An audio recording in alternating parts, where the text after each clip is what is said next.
odd.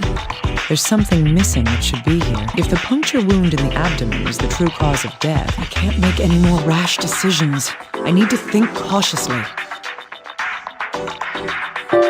Right. There should be blood stains in a hole where the screwdriver went through his clothing.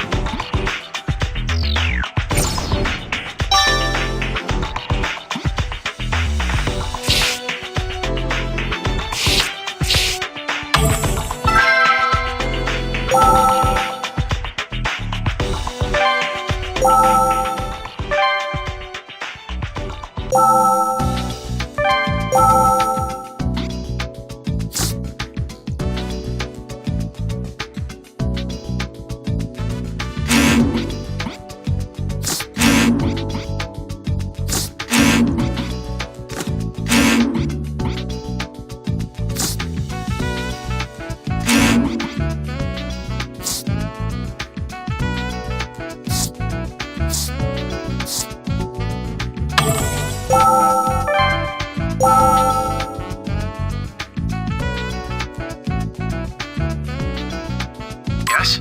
Oh, a murder? He said his ear was broken. He said... That was... Yes. Yeah. Right. Yeah. Right. Yes, I fixed it. Yeah. He fixed the heater. Something about that seems odd. I can't make any more rash decisions. I need to think cautiously.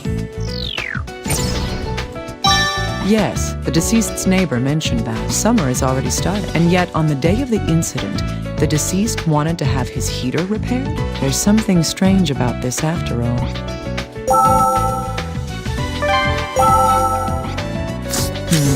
I still have doubts. My main concern about this is I can't make any more rash decisions. I need to think cautiously.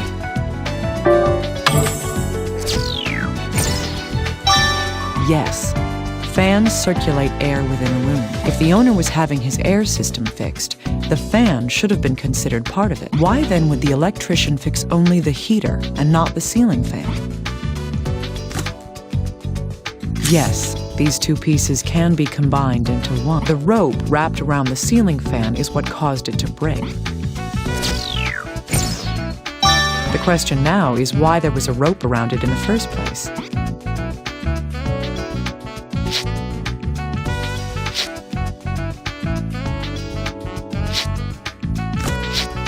Yes, these pieces of information can tell us something. According to Mr. Taylor's friend, on the day of the incident, Dennis had been wearing, I can't make any more rash decisions. I need to think cautiously. That's right. He was supposedly wearing a red Portland Jacks t-shirt that day. But when his body was discovered, it was wearing, I can't make any more rash decisions. I need to think cautiously. Yes, his corpse was found wearing a white shirt. In other words, his clothing had changed. And yet, if that was all we know, we couldn't rule out if the deceased had changed his shirt himself. However, if he had, there would still be a discrepancy. I can't make any more rash decisions. I need to think cautiously. Yes, the corpse had a wound that wasn't reflected by the state of the clothing it was wearing. There's only one answer to this puzzle, and that is, I can't make any more rash decisions. I need to think cautiously. Indeed. Whoever had killed Mr. Taylor replaced the shirt he was wearing after killing him. The reason for doing that was, I can't make any more rash decisions. I need to think cautiously. Exactly. It was probably to hide the stab wound and make us believe the cut wrist was the cause of death. The killer staged the suicide in order to mislead us.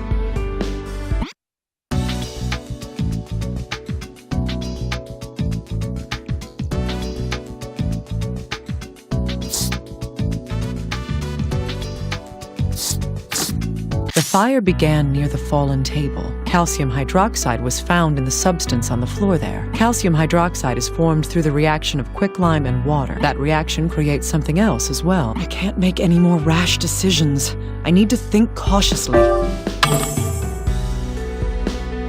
I cannot make any more mistakes. Yes. quicklime releases 65 kilojoules of energy per mole when it reacts with water. This was the method used to start the fire in this room. First, you would place a glass of water on the table. You would also put quicklime around the floor and on the table near the glass. When the table falls over, the hydration heat caused by the reaction would cause a fire. But why would the killer go through such a complicated plan to start a fire? Calm down and ascertain the truth, Naomi. That's right. If all he wanted was a fire, he could have just set something on fire. The killer needed to have a delay until the fire began. That's why he devised a plan that made use of two components. Calm down and ascertain the truth, Naomi. Yes.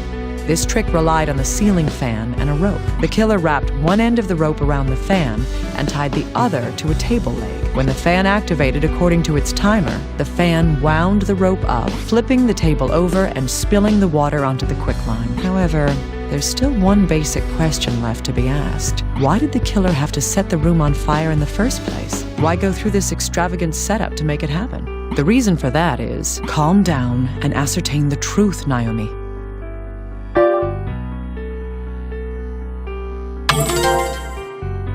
Exactly.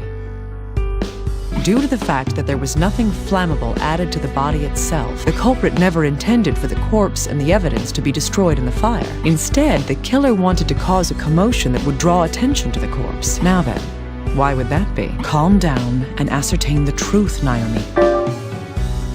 That's right. By delaying the start of the fire, the plan was to have enough time to create a viable alibi for when the fire began. It's easy. I mean, with this method of misdirection, the culprit could start a fire hours after having left the crime scene entirely.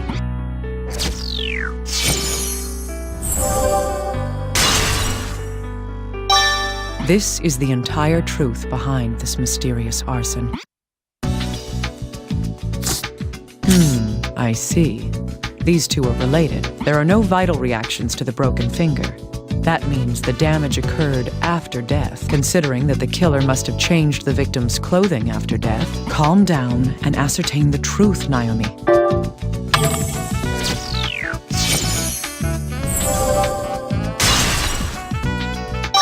That's right. The killer broke the corpse's finger while changing the shirt on the body. Dr. Kimishima, how's the investigation going? I've almost uncovered the deception, but the truth hasn't completely been revealed. I see. So we can't arrest the culprit yet? That's right. I need conclusive evidence that can help us identify the killer. The most reliable giveaway would be if we could find a fingerprint at the crime scene. However, only the victim's fingerprints were found when HQ searched the room. I'm not surprised, considering the lengths the killer's gone to hide his tracks. The murderer was probably wearing gloves while the crime was being committed. Isn't there anything the killer might have touched? Something that would require him to take his gloves off? It's hard to think of anything. Well, the best evidence would be on a hard, slick, inorganic substance. It doesn't matter what size it is. All we can investigate are the crime scene, the corpse, and what the corpse was wearing. Could there be anything among those items that the killer touched with a bare hand? I'll have to investigate further. Thank you, little guy.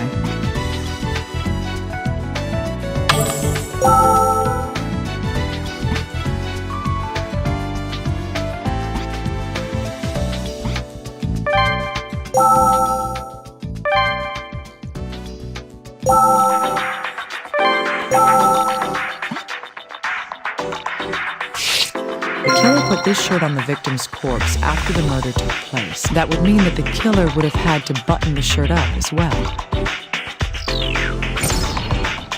Buttoning up a shirt with gloves on is no easy task. If my predictions are correct,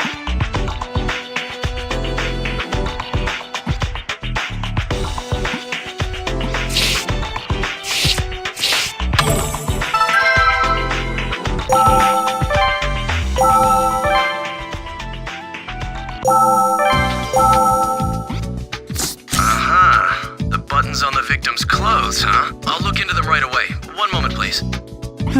hopefully this will help us find the identity of our mystery murderer. Dr. Kimishima, it was there. I found it. There's a fingerprint from someone who isn't the victim. It's, a right thumb. Great. Run the print through the list of registered offenders immediately. Leave it to me. Such an attention to detail has gone into this. It can't possibly be a first-time offender. There has to be a match for this fingerprint in our records. I sincerely hope so. This case should be over soon.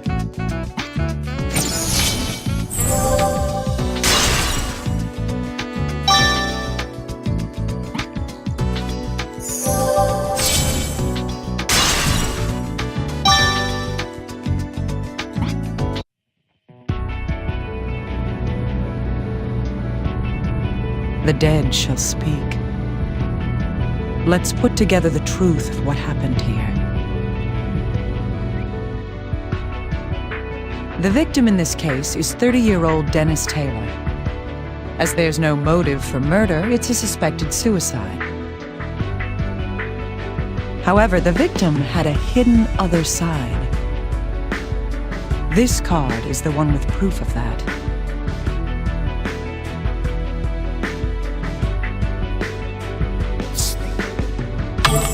Yes, while he did work at the bar, he also dealt drugs. This case is related to the victim's drug activities. The proof of that is on this card.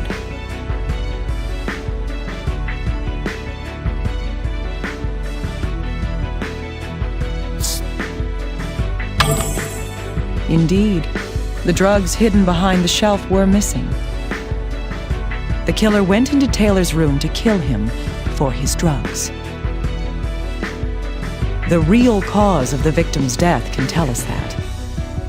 I know that because of this card.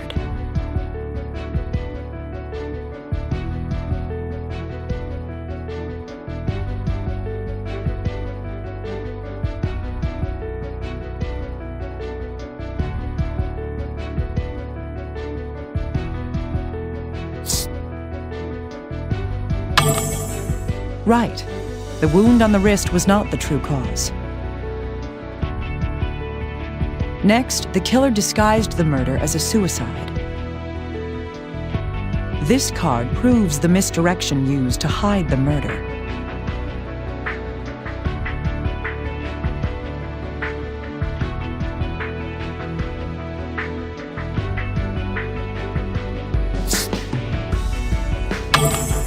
I cannot make any more mistakes.